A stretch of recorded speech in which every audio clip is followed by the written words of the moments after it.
Welcome to the January 22nd, 2024 meeting of the Rotary Club of Jamestown. Please join me in the Pledge of Allegiance and the four-way test. I pledge allegiance to the flag of the United States of America and to the republic for which it stands, one.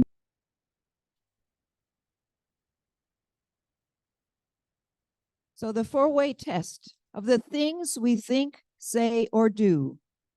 Is it the truth? Is it fair to all concerned? Will it build goodwill and better friendships? Will it be beneficial to all concerned? I want to thank you all for coming today.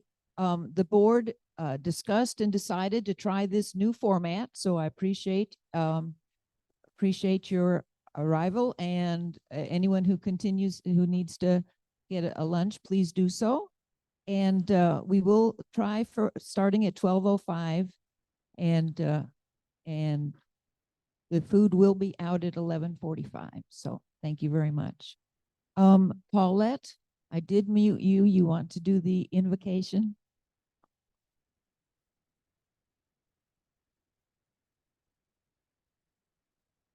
Can you unmute, Paulette?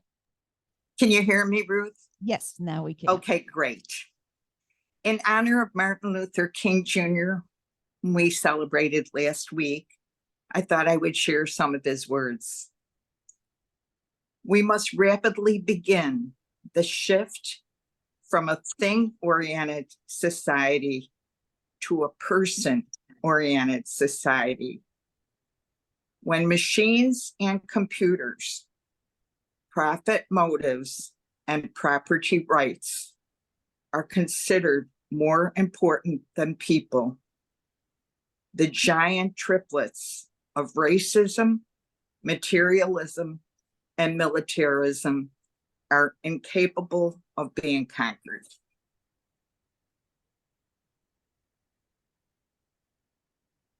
Amen. Yeah. Thank you. Thank you, Paulette. Amen. Have a good day. Thank you. And President-elect Marion, do you have visiting Rotarians and guests? I think this afternoon we have one guest that I was notified, and I would ask her to stand. Dr. Lipinski, thank you for being with us. Yeah. And we have a second one. Yes. Thank you. Oh, I see right around the corner, Jason Samples. Jason, please stand. Everybody knows you, but we want to welcome you. Thank you. And so at this point, I would like to invite Vince Horrigan to come up and introduce our speaker.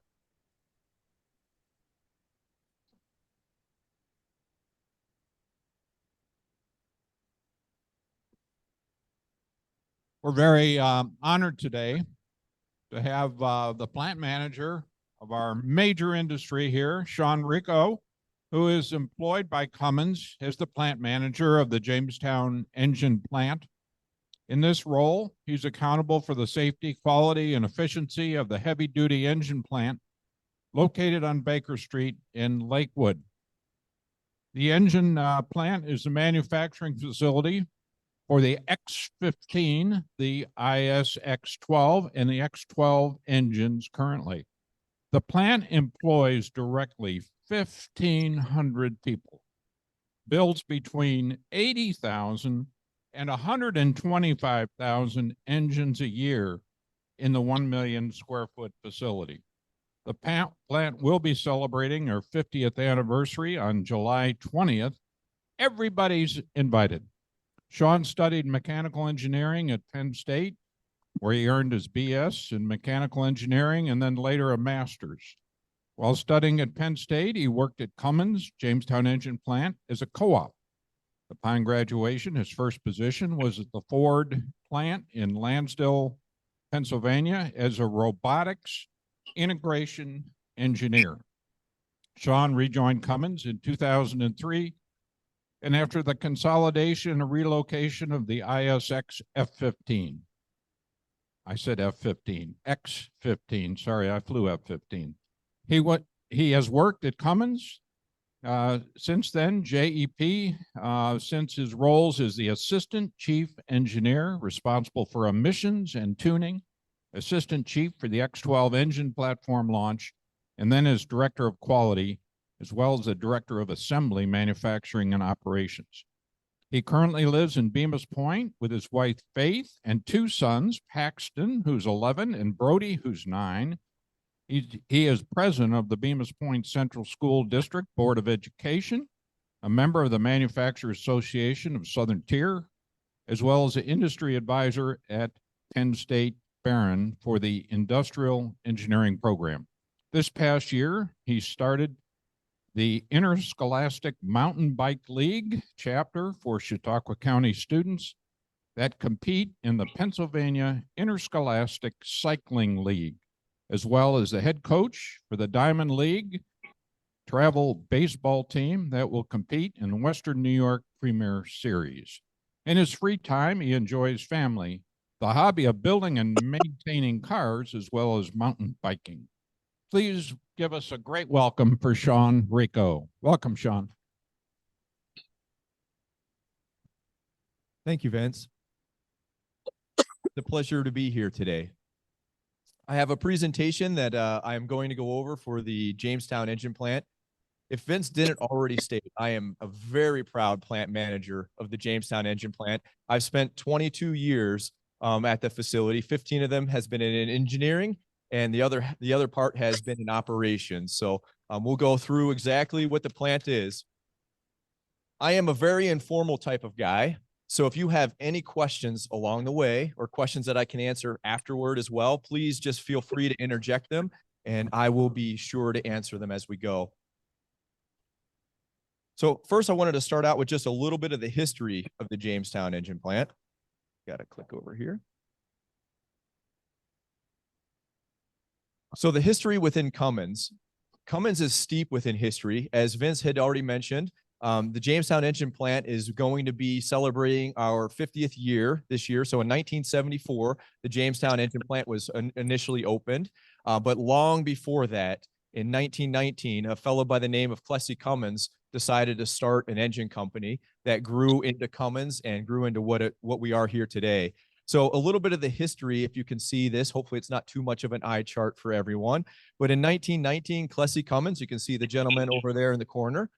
He is the guy that first had the idea to take the diesel engine and to make it into a marketable, profitable piece of equipment. Throughout the years, he had done many, many different things. You can see on the bottom there, 1932, he took a school bus, put a diesel engine in it, and rode across the United States with a bunch of flair to show that a diesel engine is capable of getting folks across the U.S. as well as doing it cheaply. I believe that he took the whole trip across the United States, and it ended up costing him about $13 worth of fuel to go from one side to the other. So very, very cheap at that time. His travel event was one with flair as well, and sometimes it shows back to where Cummins has come from. So it was with such flair that he is said to have been rolling into one of the towns in the Midwest, and the brakes on the bus caught fire. So as he was rolling into town, he had to put out the brakes on the bus. He gets out and then puts out those brake fires, gets back in, and takes off again because he had no time to waste because he wanted to keep moving. And you'll see a lot of that happening within Cummins. In his time, he was linked with somebody called J. Irwin Miller. You'll hear if you talk to anybody from Cummins, you'll hear about J. Irwin Miller. He was our first CEO and president and set a lot of what the direction is for Cummins as well as what the Jamestown engine plant is. He was very much a businessman, but more so a humanitarian as well. So you can see some other things that were on here as well. So Miller became the chairman of Cummins in 1951. But you can also see that there was a whole lot of other things that had happened along the way as well. In 1986, Onan was purchased, but you can also see that we started to do business worldwide well before then. We started to do business in India and China long before a lot of the world had started to work there. So what is Cummins overall? Cummins is a huge worldwide corporation. The Jamestown engine plant is a very huge part of it. In the United States, I'll start out with there. In the United States, there's 3 major engine manufacturing facilities. The Jamestown engine plant is one of the largest. There's another sister facility that's in Rocky Mount, North Carolina, that makes a slightly smaller engine, and another facility that's in Walesboro, Indiana, that makes the engine for the Ram vehicle. But all 3 of those plants make up most of what engines are made in the US. But Cummins is a worldwide company, and we do business in over 190 countries worldwide, have just almost 74,000 employees total. And we've had 103, it's going to be 105 this year. My slide's a little out of date. So it's going to be 105 years of leadership. And we have over 10,000 certified dealer locations. And we are investing $1.3+ billion into new technologies. So not only are we into the diesel technology, we are also very much into the electrification as well as the hydrolysis. So working with hydrogen as a form of alternative fuel. And I'll speak about that a little bit here in the future as well. So what does Cummins do? Cummins is one of the biggest worldwide power producers. And part of that is we have an engine business unit that makes the engines. We have a power systems, which does a lot of generator sets. We have the components.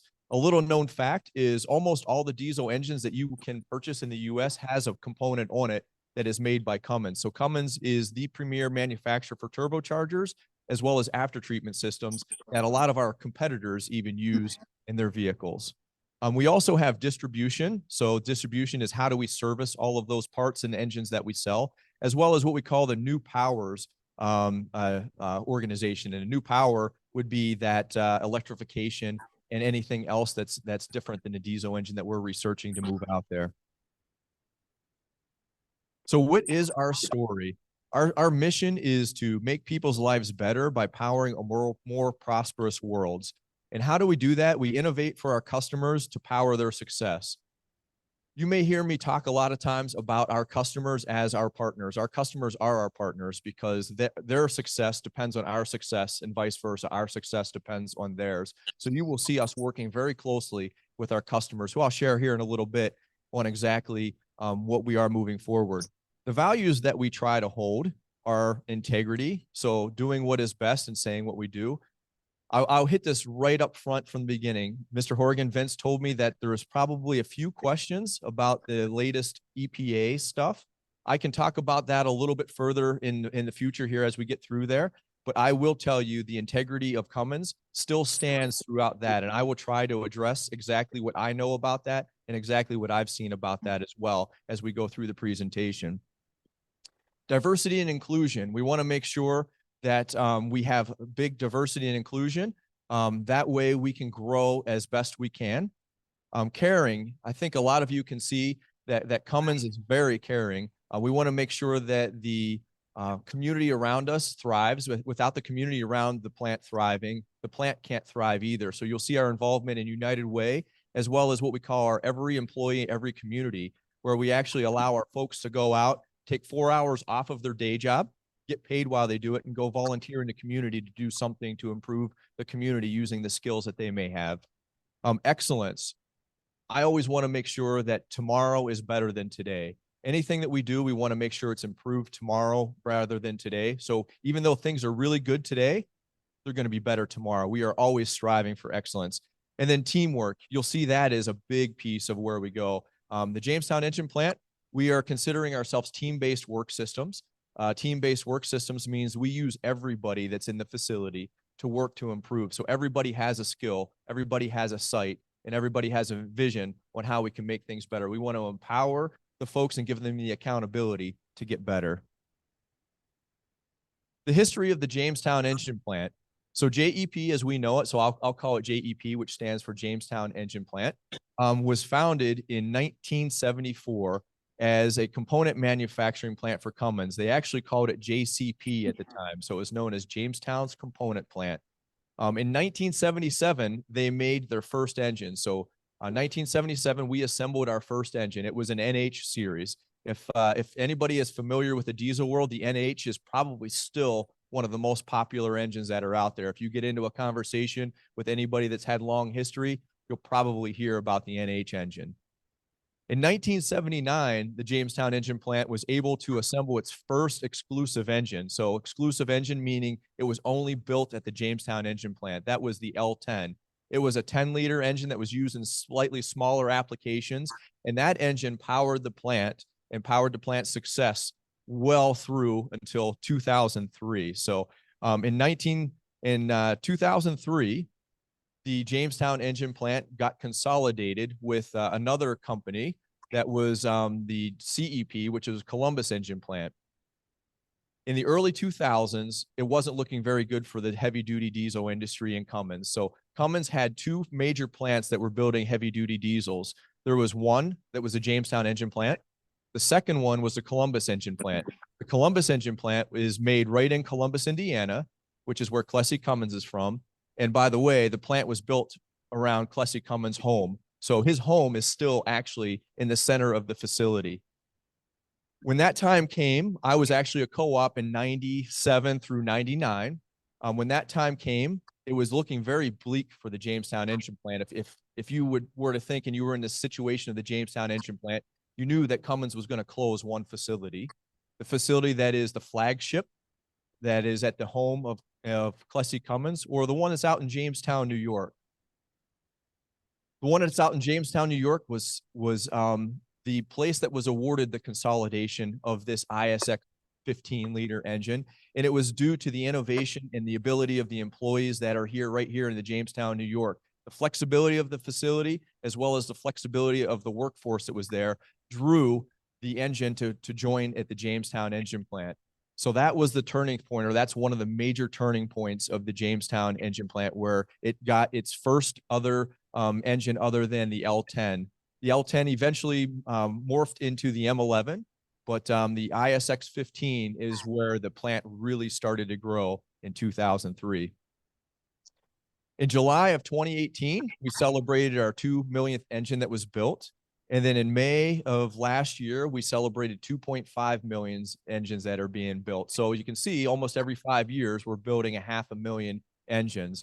I can proudly say that last year, we built 121,463 engines that were shipped out our back door and found its ways into different applications all throughout the US, North America, and the world. We are team-based work systems, and we have been for over 4 decades. The Jamestown engine plant was founded at a time when there was a lot of manufacturing turmoil.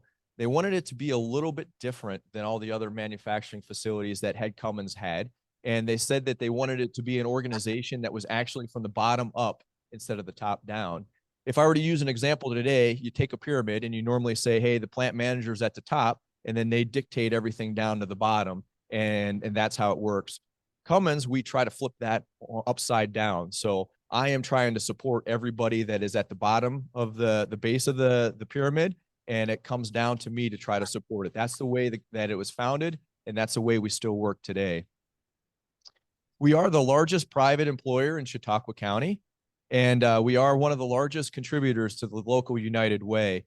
This year, we've already donated almost $250,000 from the Cummins Foundation, and our employees will donate the same. So every year we have a drive for the United Way, and our employees have decided to donate about $250,000 of their own money to the United Way, and then Cummins Foundation will match that and send it to the local United Ways of where our employees work and live. So it's something that we're really proud of, all the employees at the facility. So just some fun facts for the plant here. So we have had 49 years of operations. As Vince had mentioned, this year we are celebrating our 50th anniversary. July 20th of this year, we're going to have a really big gathering at our facility, and I invite each and every one of you to come. We'll have tours of the facility as well as showing a little bit of our heritage and where we've been. We're currently building about 500 engines every day. Today, we are building about 510 engines that we will be shipping out. We normally turn them over. Our customers expect the engines. They'll order an engine, and they'll expect to have it within 8 days of ordering the engine. So normally we'll produce an engine and we'll ship it, and within a couple days, it'll be in a chassis of a truck that is then being sold to a customer in the end. Already mentioned, we have about 2.5 million engines that we have produced. And just how is that in volume? So we have about 35 to 45 trucks coming in every day, bringing components, and about the same that's leaving with the exact same number of engines on them. So we have about 80 trucks that'll come in and out of our facility every day, bringing goods and or taking them away. We have over 1,400 employees. Today, it's about 1,500 employees that are on site to do all of this. Our customers, 90% are based in the US, and about 10% are based internationally. And the revenue from our facility alone, so this is just a Jamestown engine plant. Cummins last year, I should say Cummins in 2022 was a $28 billion enterprise. Of that, Jamestown engine plant was about $2.5 billion of it. So this plant alone is about 1/10 of the Fortune 500 company. Cummins is actually number 150 on the Fortune 500 list last time I checked. And this plant is 1/10 of the revenue that Cummins takes in. Our facility, you can see a little picture over there on the right side. That is 1 million square feet that's underneath the roof of that. So you walk into the building, it's about a 1/4 mile long, and about 1 million square feet that's underneath there that we use to manufacture those engines. The people in our culture, in 1974, when they started this, they said they wanted to start a little different. We had 20 employees that they called the Rock 20 that set up our culture in the way we were going to go. I still have a book that they call the Blue Book Concept that's in my desk that we pull out, and how we work with one another is what it is. So how, as a big corporation, do we work with one another to get to the right process? So if you can take a look at this, if you were to look at this a little bit closer, that Blue Book has a couple values that are pointing to excellence. So how do we get to excellence? And our excellence is trust.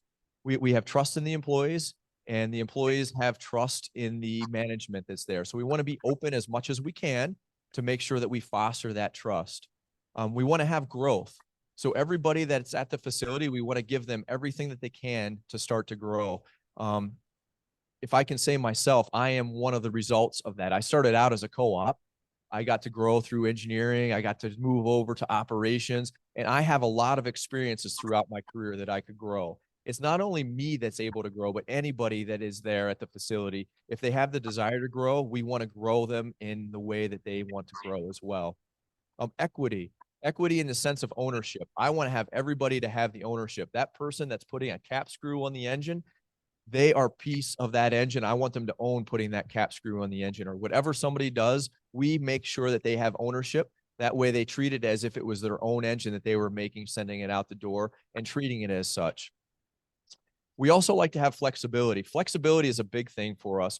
We have to be flexible for our employees, but also our employees have to be flexible for the business. The business, if you can imagine, I'll get into a little bit later, is we build engines that are about $30,000 a piece. These engines are $30,000 a piece, so we don't hold a whole lot of an inventory, and our customers don't hold a lot in inventory. Above and beyond that, each one of these engines is custom built for the end user. So when the market goes up, we have to go up. As the market goes down, we go down. There's no buffer between us. It's not like we're making M&Ms or some other stuff that we can stock and move around stockpiles and everything. We make these $30,000 plus engines real time for our customers. So we must be flexible with our workforce to be able to absorb the big increases that we get, and as well as the lower size of the business as well when we get them there.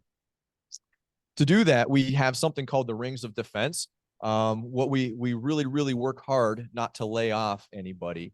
And that's the way we do it is we work really hard to have overtime when the business is well. And then when things don't get so well, we cut overtime and we move people to the parts of the facility where we need to have work to try to keep people employed throughout the time. So far, we have not laid off any non-exempt employees, so hourly employees, since the turn of the century using this rings of defense. So Cummins is also, I can say, a very stable place to work once you start working there. The last thing I'll mention on here is that we also are very big in community involvement. So what are the products that we manufacture? Vince went through them really quickly, but we have the ISX 15 and the QSX 15. Those are the engines that we got from the Columbus engine plant here about 21 years ago. Those are 15-liter engines. They are used very heavily in the over-the-road truck market. So I can proudly say if you drive down the road and you pass 3 trucks that are on the highway that's hauling goods from one side to the other, one out of those 3 trucks I had something to do with. We have about 30% of the market share of the over-the-road trucks right from our little facility here in Jamestown, New York. And it's that flagship there. Today, we are making 450 of those engines, and tomorrow we're making 450 of those engines. Last year, we made 109,000 15-liter engines. So a very popular engine that we build. We also build an engine that's called the X12. The X12 is a slightly smaller engine that's used in some different vocational applications, so dump trucks or cement mixers or something along those lines. That engine is very lightweight, and it's sold to some automakers such as Autocar that'll put it in. And then we have the ISX-12 natural gas too, the ISX-12N. So that's a natural gas engine that is powered by natural gas and is one of our newer green engines that we've been producing the last couple of years. So I can go back to that slide. I'll just mention it real quickly. Those 3 variety of engines, I can build them over 6,000 different ways for my customer. So if my customer wants a 15-liter that goes to Australia, that's in a PACCAR, a Peterbilt certain type of truck, I can build it a certain way for them. If a customer wants an engine that goes into an off-road vehicle, we can build it a different way. So of those 3 platforms, I can build those engines over 6,000 different ways for my customers, and they custom order them for us to build. The X15, I already went through that a little bit. We have about 1/3 of the market share on that truck.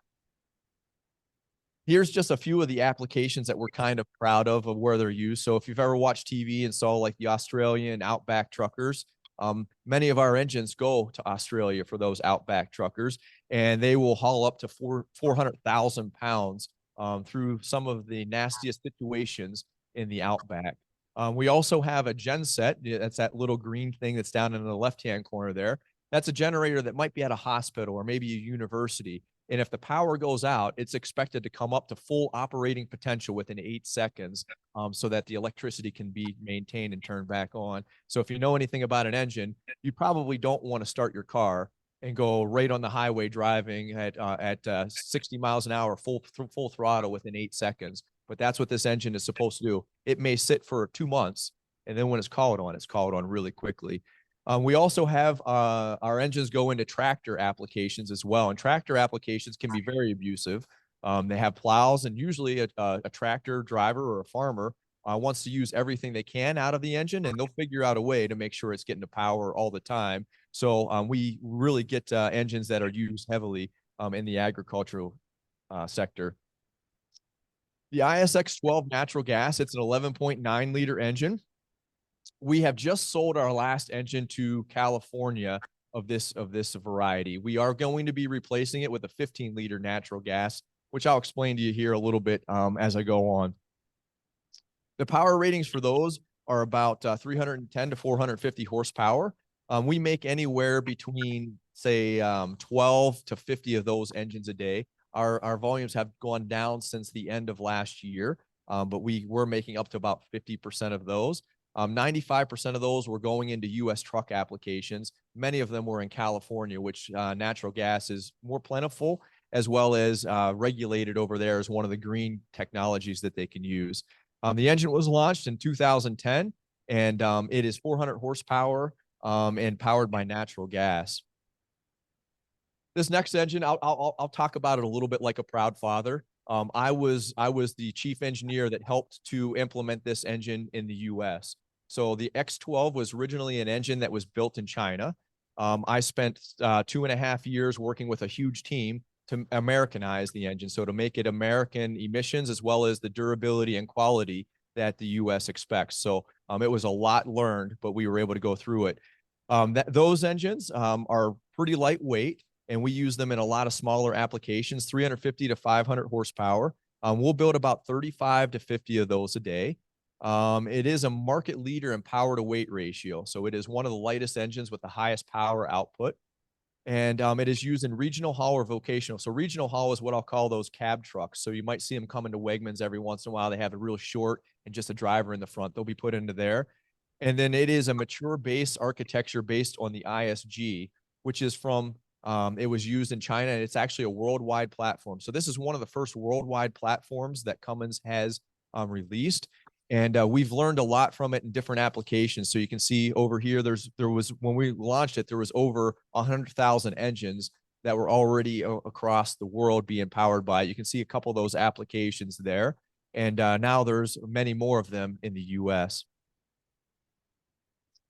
So what are our manufacturing capabilities at the Jamestown engine plant? Not only do we assemble the engines, but we also machine some of the major components of those engines as well. We machine rocker levers, flywheels, blocks and heads for the 12-liter engine. We machine camshafts for both our engines as well as our sister engines. So I started out mentioning that we have sister facilities that are in Wellsboro, Indiana, as well as Rocky Mount, North Carolina. The Jamestown engine plant machines cams for all of those engines. So we machine about enough cams for about 400,000 engines that are built in the US. So we are considered the center of excellence for Cummins in machining camshafts. We also have our own manufacturing services. So we have tools that we have to upfit all the time, and we have an ability to upfit and put carbides. So if you're familiar with cutting tools, we do our own carbides at our facility. And then we assemble the X12, the ISX12 natural gas, and the X15. And then soon we're going to assemble another engine that we call the next generation X15. So I'll try to talk about a little bit about that here in the future as well. So the Jamestown engine plant, I'll just shade this out here really quickly. The top half of that would be our manufacturing side, so our assembly side. If you can envision, all of the parts come in and they start out on the left-hand side of the screen. So that's where our incoming materials comes in. That's where our machining area will drop off loose piece components. Those loose piece components will then progress towards the right side of the screen, which we call the west side of our facility. And as they progress down through there, they will be assembled. Once the engines are all assembled, they will go through an engineering hot test. So every engine is tested before it goes out to our customer. We put it on something called a dynamometer, or dyno for short. We test that to make sure that the power and the fuel consumption, as well as the emissions, are what we expect them to be. If they're not, we will troubleshoot and repair the engine and then send it back through our hot test area before we send it to our, what we call our final parts mounting area. Final parts is where we take the engine, we'll clean it, and then we'll paint it to the color. Most of our engines are painted red. That's our trademark color. But we also have dark black as well as green engines also. Once we have them all painted, we'll put on all the decals and all of the stuff that makes it look nice, as well as the right stuff for the legislation. We'll put it on a build pallet, and then we'll ship it out to our customers. Each truck will leave with about 12 engines on the back of the trailer, which then would gross weight them out, taking them to our customers.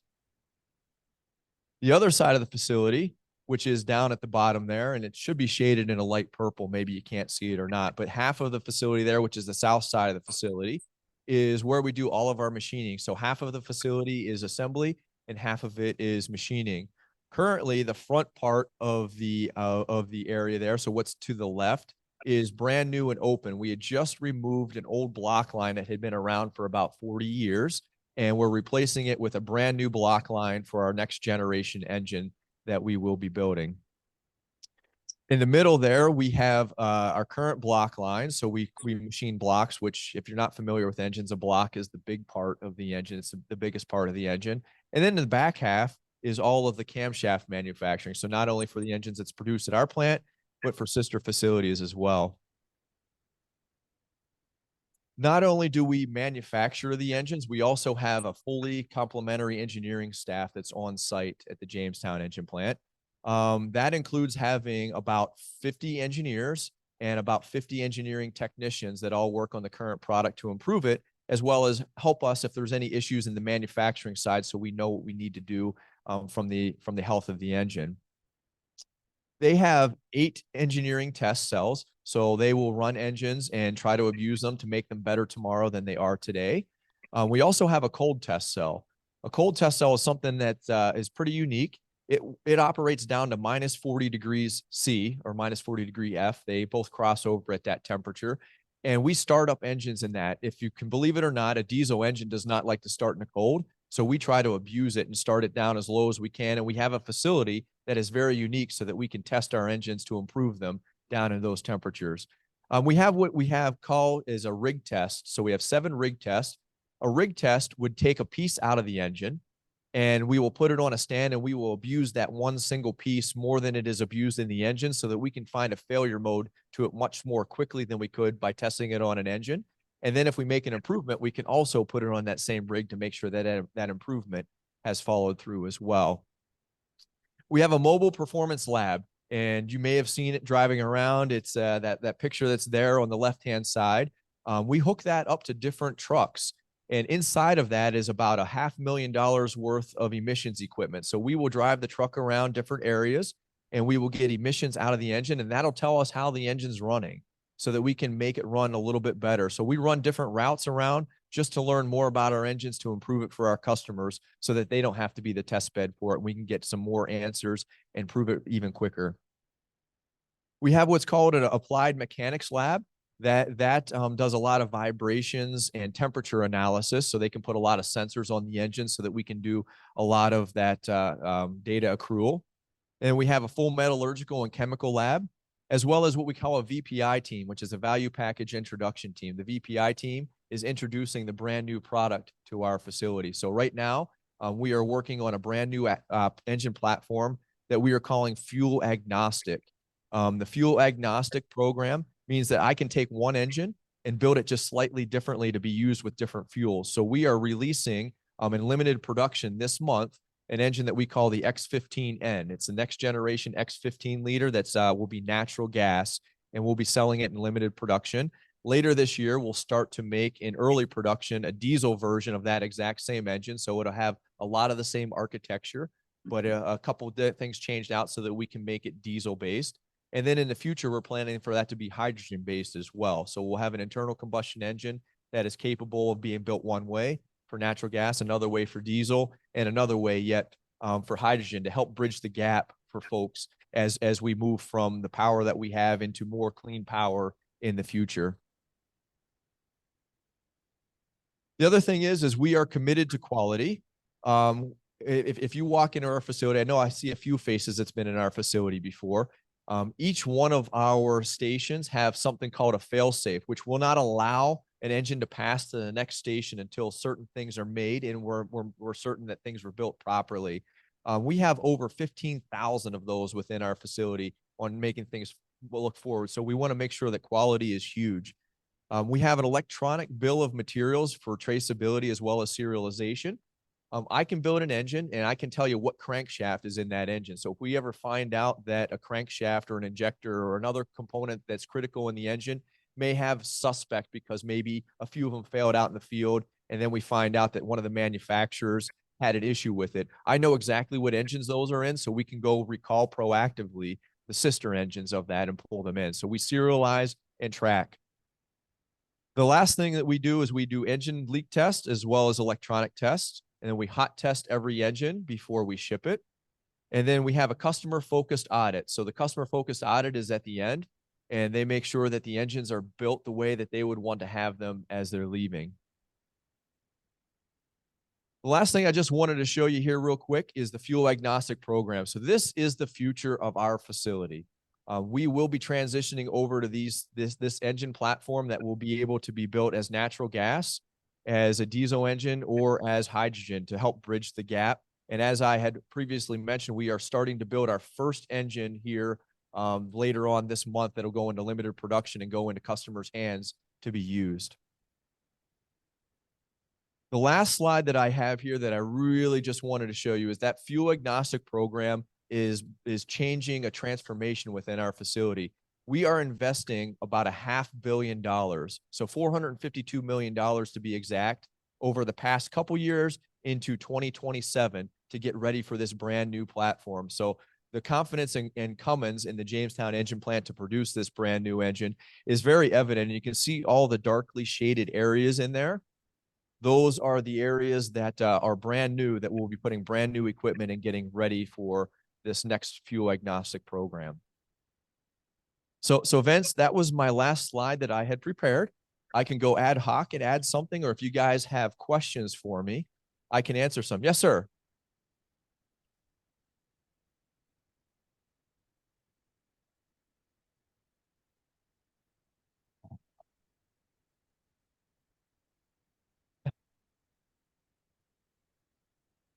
He's part of my question. Sorry.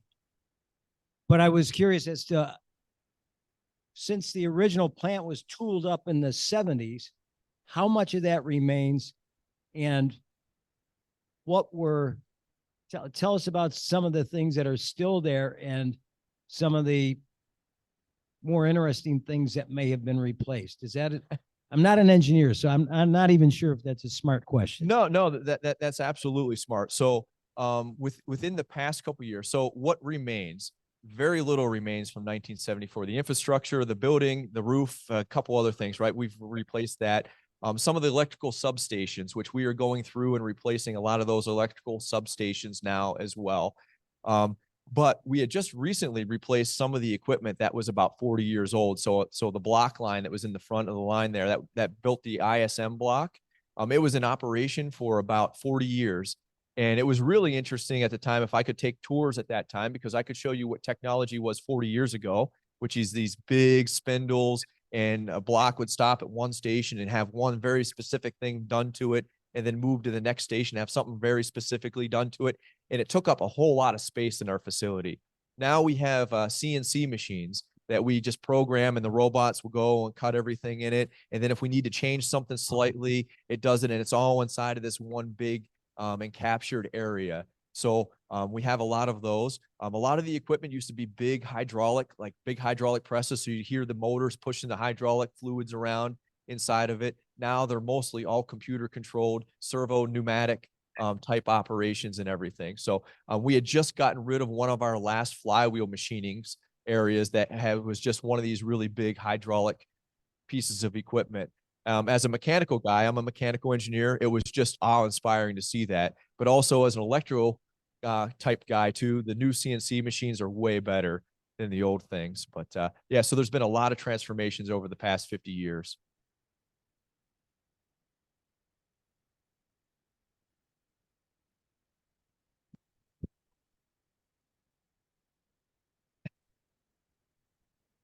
I can talk about that really quickly before we have other questions. So you may have seen some articles that are in the paper and everywhere else on the EPA. That has been something that Cummins has been working with the EPA since early 2019. So Cummins had been accused of having something in their ECM code between 2013 and 2018 that the EPA was not happy with seeing in their calibrations when they looked at it. I can't say much more about the specifics that's happened. I can say that Cummins has not admitted any wrongdoing, nor has the government seen any malicious wrongdoing on the part of Cummins. I will speak with my hat on of when I used to be an emissions engineer. I worked very closely with the EPA when I was an emissions engineer. And many times, if you can envision, the emissions of a vehicle isn't just one number. So when a vehicle starts up, it's a cold weather, it changes things as it runs. If it's going up a highway, up a high hill, it changes some way it goes. There's a whole lot of different things out there. So it's not always running at the same conditions. We try our best to document everything that occurs, and we talk to the legislative side of the EPA. So there's a legislative side, and then there's an enforcement side. So we talk to the legislative side very openly. This is what we have to do when this is occurring, and then we negotiate back and forth on what we're allowed to do. And then maybe 2 or 3 years later, it goes to the enforcement side, and the enforcement side sees that thing happening and it's documented. They may ask some more questions about it and where it's at. And so there's a lot of things that go back and forth, and it's very, very complicated. I will tell you that the news calls it a cheater device. Did anybody see that on there? That is a government legal term. It's not the first time. Anytime something doesn't occur the way the government expects it to in an engine, they'll call it a cheater device. I don't know exactly what went wrong on this, but I can tell you that we have a full team that works very closely with the EPA, and they've been working for the past 4 years. We just wanted to get over where we were at and move forward. So the settlement was reached in December on where we're at.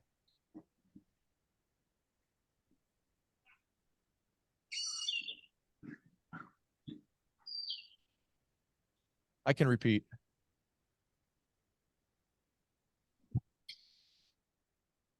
You. And I have also been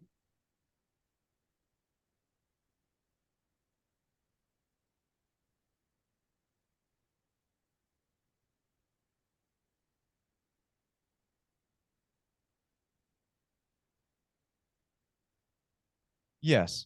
Okay. So the question or the statement is, what do we do with our water? So Cummins is very dedicated to the planet. That's probably the other thing that I should mention is Cummins is very dedicated to the planet. We do not want to do anything that will negatively impact the planet, and we are very adamant to only do things that positively impact the planet. One of the things that we are doing locally is we are reclaiming water that comes out of our facility. So we have something called a reverse osmosis system, which has a really small filter. Some people use it for maple syrup now, right? Instead of boiling it down, use reverse osmosis to filter out maple syrup. We do the same thing, and we reclaim the water. I believe last year it was, and I'm gonna try to recall. I think it was 6 million gallons worth of water that we had reclaimed and reused within our facility. So we did not need to discharge that, but we were able to reclaim it and use it again. So we are very dedicated to the environment, and we are actually in negotiations now to have more of our facility powered by solar that'll be coming up as well.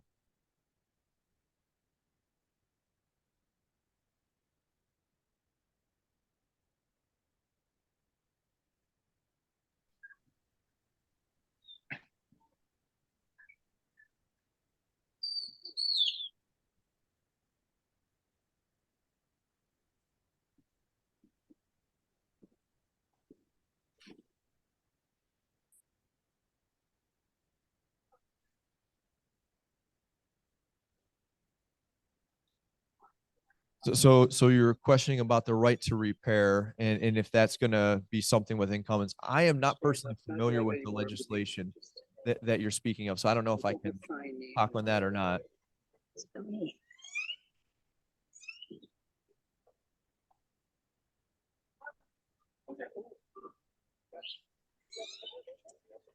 Okay.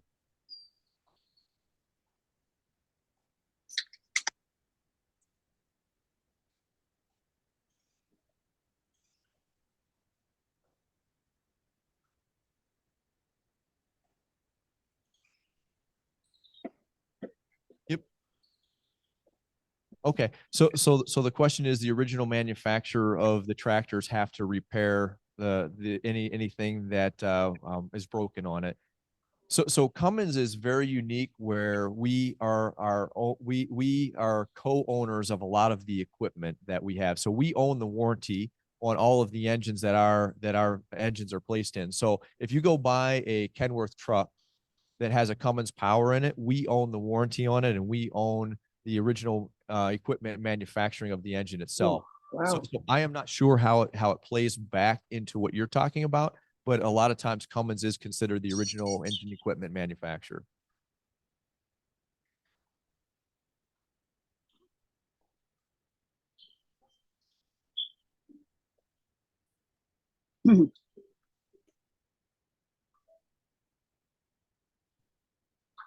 Okay.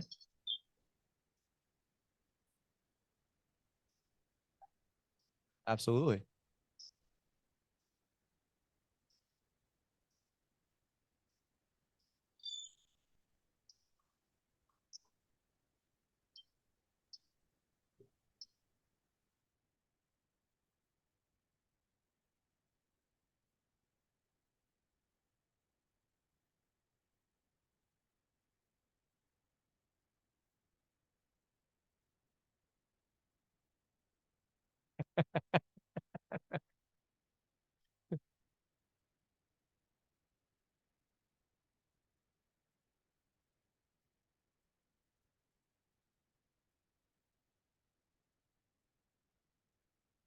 I'm glad you did. I'm glad you have. I love the story. Yes.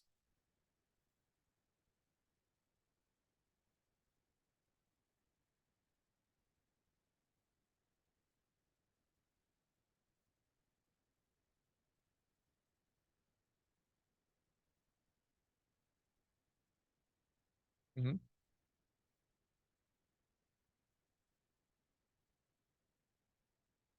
So between now and 2027, the skill sets won't change a whole lot. It's still an internal combustion engine from where we're at. We will have to retrain some folks that are in the engineering to understand the infrastructure of natural gas a little bit higher. The hydrogen's a little further out than 2027, but we will have a lot of training when we get to that. But mostly it'll be on the engineering side and the test side as well. As far as everything else, it's an internal combustion engine, otherwise known as an ICE engine. A lot of people are referring to it now. It is very similar, and the aspects are very, very similar.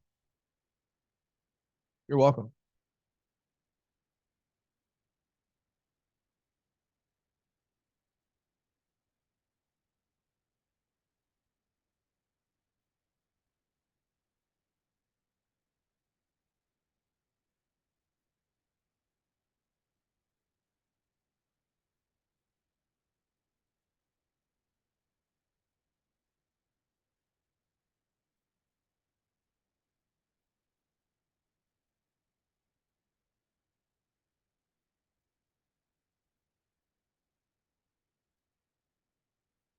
Absolutely.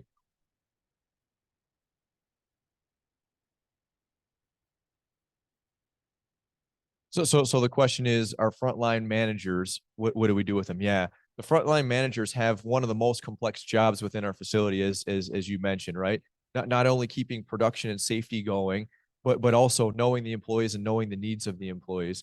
Over the past couple years, the past 2 years, we've made a very, very strong effort to do more training of our frontline managers. So we have different classes. One of them is called Bringing Out Success in Yourself, as well as bringing out success in others. So it's how do you present yourself to be more successful? How do you be more open? As well as how do you work with others so that everybody is more successful? So Cummins has some very, very specific training that we go through. We are also launching a system which we call frontline managers. We call them FLM, frontline managers, supporting them. So that is one of the things that I've been going to do over the past couple months, is making sure that we have the right support for our frontline managers and making sure that they're visible for the employees. Because as you mentioned, we're bringing in a lot of new employees. Sometimes a manager will have up to 40 people that they'll be responsible for on a daily basis. So it is a fine balance between making sure you have the right training and moving forward each day. You're welcome. Thank you. I'm sure we could listen all afternoon, but want to thank you so much for doing this. In appreciation for your speaking to us today, one of our Rotary International's largest efforts is eradication of polio in the world. And we will be making a donation in your name to the Eradicate Polio and Polio Now campaign that will keep poor kids from ever having to experience polio in their lives, to immunize them. Yes. Okay, very good. Thank you. So thank you so much. So I think we all appreciated being able to hear everything that Shawn had to speak about. So I'm sure there are some very important announcements that need to be made. First of all, you all received a copy of the proposed new mission statement for RCJCSF. If you have any comments, we need in writing to Marion by February 1st.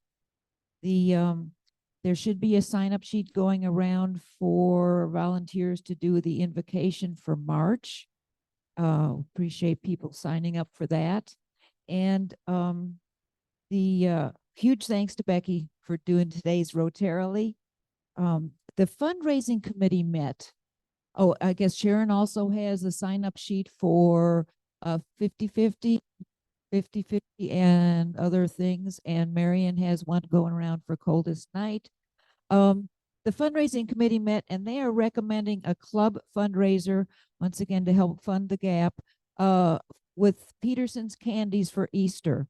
And 25% of the proceeds would go to the club.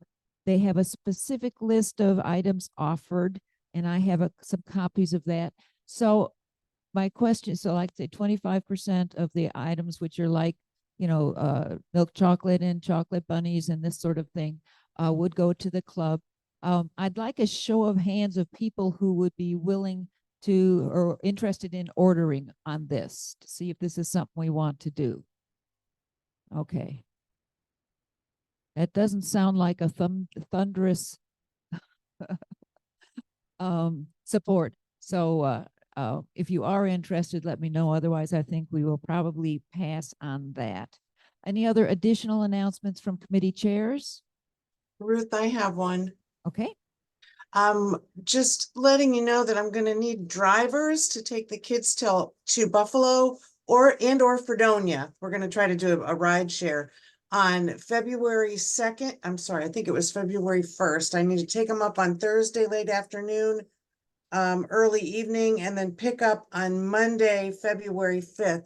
We'll have 3 students. There's Joaquin and the girl from Fredonia, and also Stavros, who interviewed yesterday. Our outbound for next year will be going as well. So if anybody is interested in volunteering for that, please contact me. I'll try to send out an email too.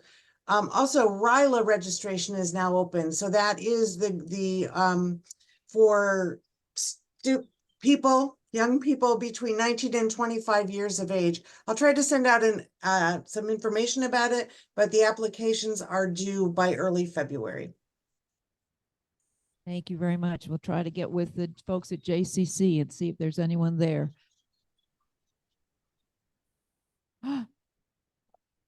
Oh, thank you, Mike.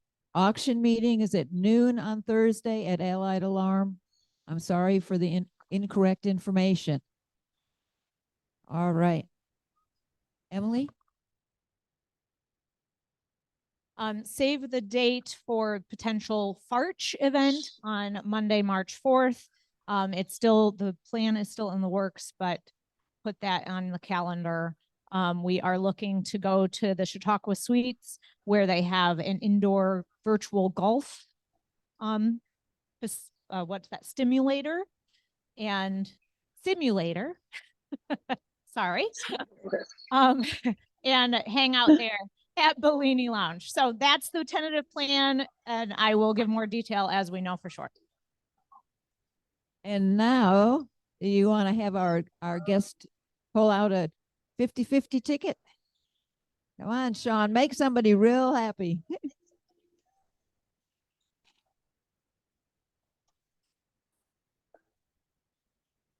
$1399. 1399. How much are they going to get, Emily? Woo! Vince, Oregon. Very good. Very good. And now give a hand for our Sergeant at Arms, Doug. Okay, we'll make it quick today. Don't go away, Emily. A young person like you, I'm amazed that you already have a student in middle school who is student of the month at Southwestern. Okay. And Dewey, thank you for contributing here. Probably out the door already. He had to go. Only one other person to honor today, and it certainly is an esteemed member of our group that needs to be honored. Joni Blackman. She was in the paper being noted as retiring again. So a happy retirement to you until you get bored and take up your next venture, which I know will be sooner than later. Already got an idea, and you were probably sleigh rides this weekend, eh? Yep, sleigh ride season has started. If you have a special occasion, need a sleigh ride, call Joni. So, yeah, and how about we'll call for Happy Bucks at this point in time?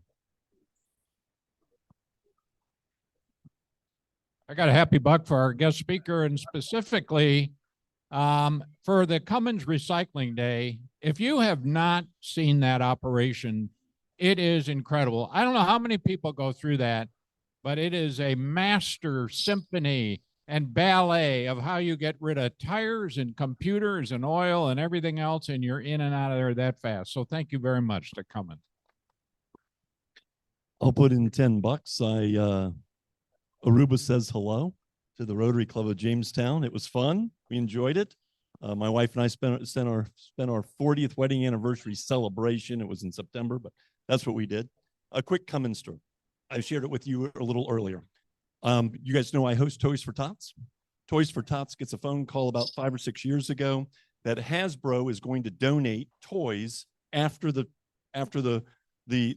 season, and they gave one for every 2 they sold. So you had to be able to store them, and you had to have a truck dock, and we had both. So they brought in 20 pallets of toys. That was a lot of toys. July comes around and somebody comes over and tries to put one together and says, uh-oh, they're in three different pieces in 3 different boxes. How are we going to do this? There's 20 pallets of them. They called Cummins. Cummins came, picked up the toys, took them to Cummins. A couple of their Sigma black belts put together a little description of how they're going to do this. They boxed them back up and brought them back. And I'm talking thousands of toys. And that's what Cummins means to this community. And thank you so much for being here. We really appreciate it. Hello. Oh, is that Sue? Can I chat? Yeah. I have money for Cummins and all they do for their employees. My younger sister was an employee there in the computer division in the mid-70s. She has gone on in her career and is about to retire after programming many of the military hospitals throughout our entire country. Thank you, Cummins, for a wonderful opportunity for her to continue her work with computers and affect many people across the country. My second donation is from Greg and I. We went up into the mountains on Saturday with a Rotary global grant group, and we distributed 175 water filters to people who had no clean water, and now they're smiling all the way. We have another event coming up February 20th, and then another event in March.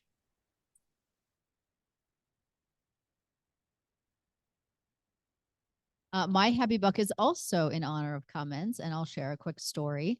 So one of the things that Shawn talked about was their commitment to community involvement, and you heard the story from Mike about Toys for Tots.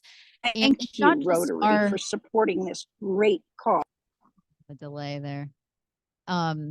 And, you know, in addition to supporting United Way of Southern Chautauqua County, they're also supporting United Way of Northern Chautauqua County, United Way of Cat and Allegheny County, the United Fund of Warren, because what happens is the foundation matches dollar for dollar what their employees give. So their employees can give to their local church, to the Humane Society, to whatever, you know, not-for-profit they would like to give to, but it's the United Ways in the zip codes that they reside that get the match. So it's a really great partnership. But in addition to all of those funds that our community receives through United Way, they also grant thousands and thousands of dollars to local nonprofits. And many of you who are here today have been the beneficiary of that as well. So that's even more investment in the community that they're making. And fun fact, one of the first plant managers was Craig Colburn, who was also a United Way campaign chair. We celebrate our sort of campaign success tomorrow. Shawn, you could be a campaign chair someday and follow in the footsteps. So I'm just putting you on notice in front of all of these Rotary members that someday we're coming for you. All right. Well, I've got $10 from Sally because Sally's always happy to be here. And a couple of thoughts. First of all, we thank Cummins for contributing to our books and bibs project, where every new child gets a book and a bib. So thank you. And then also, this is kind of historical. Back in the 1990s, when human service organizations were getting into total quality management, I had the privilege to participate in on a Kaizen team at Cummins. So I would encourage anyone here who's had any development, participated on a Kaizen team, to give a buck. So thank you. It was great. So, anybody to give a buck? All right. You want that, not the microphone? Great. Thank you so much. And thank you to all of you for coming today. Remember, our theme this year is Bring Hope to the World. Thank you, and we are adjourned.